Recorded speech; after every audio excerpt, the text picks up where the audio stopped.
અંગ્રેજી લોક સાહિત્યની તમે કવિતાઓ સાંભળો તો એના કવિઓએ એના વેધર પ્રમાણે, કારણ કે એ પાશ્ચાત્ય વેસ્ટર્ન જે આખો યુરોપ છે એ ઠંડો પ્રદેશ છે, અહીંયા 12 માહ વરસાદ પડતો હોય.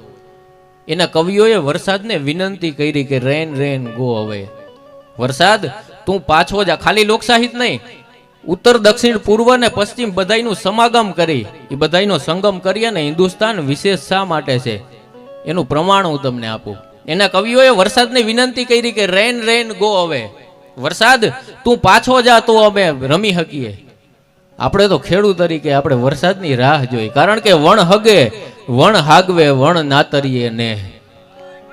અહીં પટેલ સમાજ એટલે તમારી ઓળખાણ, હવે તમે ઇન્ડસ્ટ્રીયલ થયા છો, હવે તમે કારખાના વાળા થયા. મૂળ અમારે કઈ થાય એમ કહેતા પટેલનો બરદ કોઈ દી ન લેવો એમ, એને હાંકી લીધો હોય. ખાલી ધૂળ જોવે તો ખબર પડી જાય કે આમાં કેટલું થાય ને કેટલું નહીં થાય. આપણે તો ખેડૂત માણસ છીએ, એના હાટું લોક સાહિત્ય દુઓ કીધો કે વણ હગે વણ હાગવે વણ નાતરીએ ને વણ માવતર જીવીએ પણ તું મરીએ મેં. આપણે તો વરસાદને વિનંતી કરી કે આવરે વરસાદ, ઢેબરિયો વરસાદ, ઊની ઊની રોટલી અને કારેલાનું શાક. કારણ કે એક ખેડૂત તરીકે આખો જેઠને આપણે કોઈ દી મા મહિનામાં ગણ્યો જ નથી.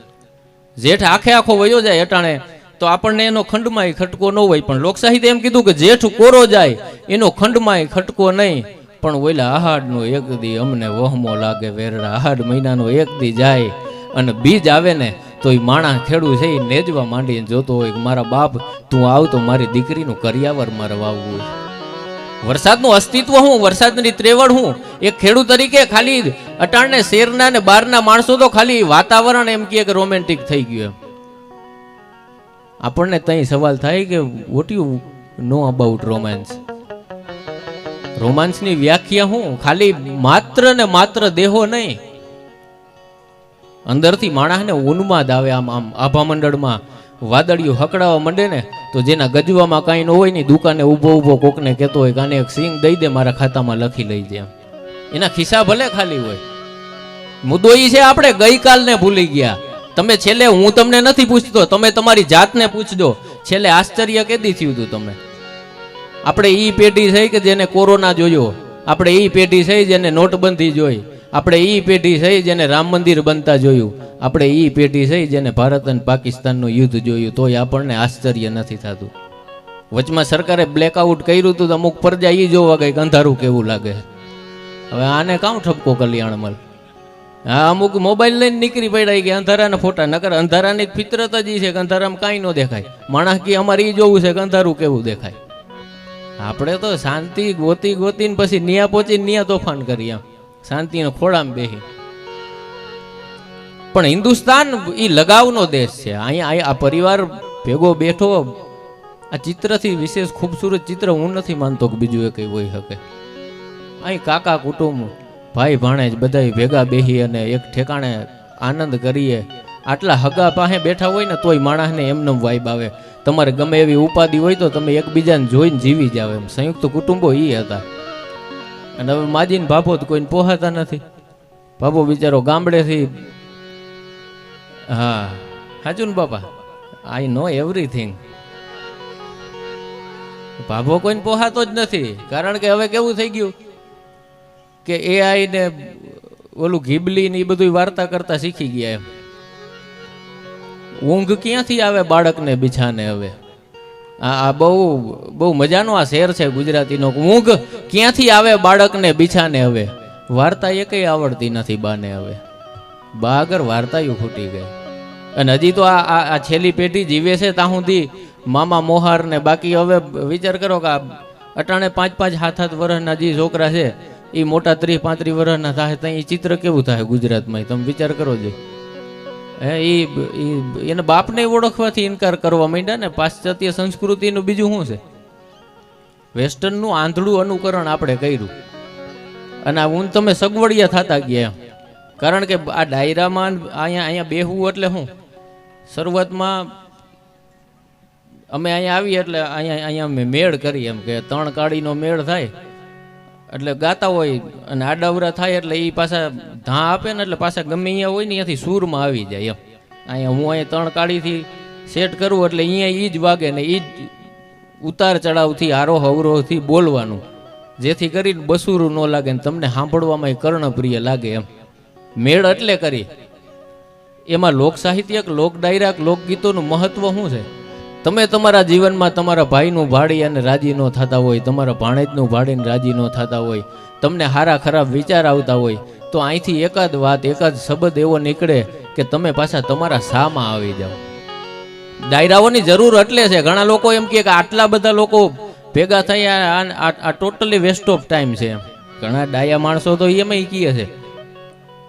બીજા દેશના કોઈક વડાપ્રધાન આવ્યા અને આપણી ટ્રેનનું ઓપનિંગ હતું તો મોદી સાહેબને કીધું હતું કે તમારી પ્રજા 2-3 કલાક પૂજા પાઠ કરે છે, આને ફાસ્ટ ટ્રેનની શું જરૂર છે? એમ તો મોદી સાહેબે કીધું હતું કે હું કોઈ પક્ષનો માણસ નથી, આ તો એને સંવાદ કર્યો એ હું કરું છું, અને ટુ બી ઓનેસ્ટ હું કોઈ પક્ષનો નથી. તમારી વાતને હવાર સુધી યાદ રાખવાની રહે, સવારે હું પાછું સ્વીકાર લઈ હકીકત હું હતી. એમ એટલે મોદી સાહેબે કીધું હતું કે હિન્દુસ્તાની આસ્થાનો પ્રદેશ છે, અને એનું પ્રમાણ વર્ષો પહેલા કવિ દાદે એક કવિતામાં આપ્યું છે કે શબ્દ જ્યાં એક શોધો અને આખી સંહિતા નીકળે. હિન્દુસ્તાન એટલે એ કયું તત્વ કે શબ્દ જ્યાં એક શોધો ને આખી સંહિતા નીકળે, અને કૂવો જ્યાં એક ખોદો ત્યાં આખી સરિતા નીકળે. કઈ જુદી છે તાસીરા દેશની, કાંઈ તમે મહાભારત વાવો અને ગીતા નીકળે. મહાભારત એટલે એ સંપૂર્ણ સ્વાર્થનો ગ્રંથ છે. મારું મારું કરી અને જેનો જન્મ થયો એ મહાભારત. યુદ્ધમાંથી જે પ્રગટ થયું એ ગીતા રૂપી જ્ઞાન પ્રગટ થયું હતું. અને જનક જો આવીને હલાવે અડતો હજી અહીંથી સીતા નીકળે. ઘણા લોકો એમ કહેતા હોય કે હવે જંબુવામાં પંગત નથી પડતી. એમ હવે આપણે બધું બુફે થતું જાય ને, ઊભીને જમવાની ટેવ મને તમને પડી ગઈ. ઘણા લોકો એવી શિકાયત કરતા હોય કે પહેલા જેવી જમવાની મજા નથી આવતી, કારણ કે હવે પંગત નથી પડતી. એને કોણ સમજાવે કે તમે પીરહવા નથી નીકળતા, બાકી પંગત હજી બેહવા તૈયાર છે. મુદ્દો એ છે કે એક માણસ પીરહવા હાથમાં ડોલ લઈને નીકળવો જોઈએ કે આપું ભાઈ તમને માણસ જમી લે ધરાય. વર્ષો પેલા દાદે એક કવિતા લખી હતી કે એક રંગો નહીં તું રંગ પલટીને આવ. ઘણી વખત માણસ થાકી જાય, માણસ હારી જાય, એનું પ્રમાણ માણસે થાકવું કેમ ન જોઈએ. મોટિવેશન લેક્ચરો અટાણે હાલે છે, અડધું પબ્લિક તો વગર કારણે ડિપ્રેશનમાં, ઓવર થિંકિંગમાં મરી ગયું.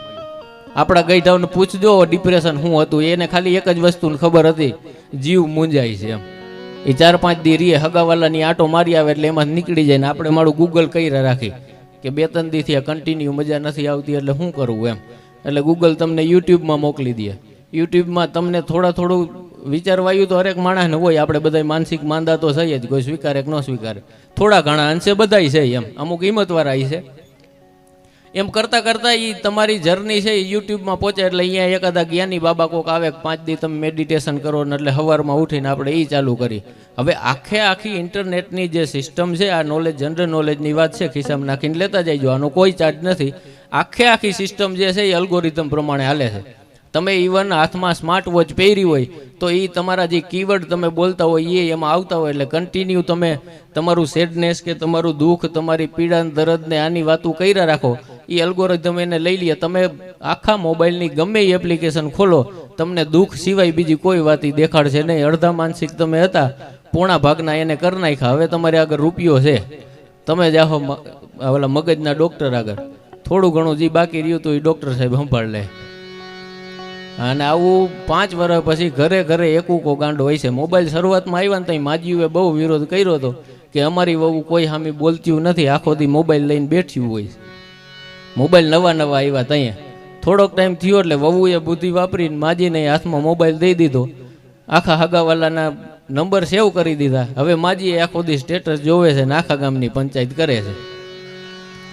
એમ આ હકીકત છે. કારણ કે જેના ગઈઢા બહુ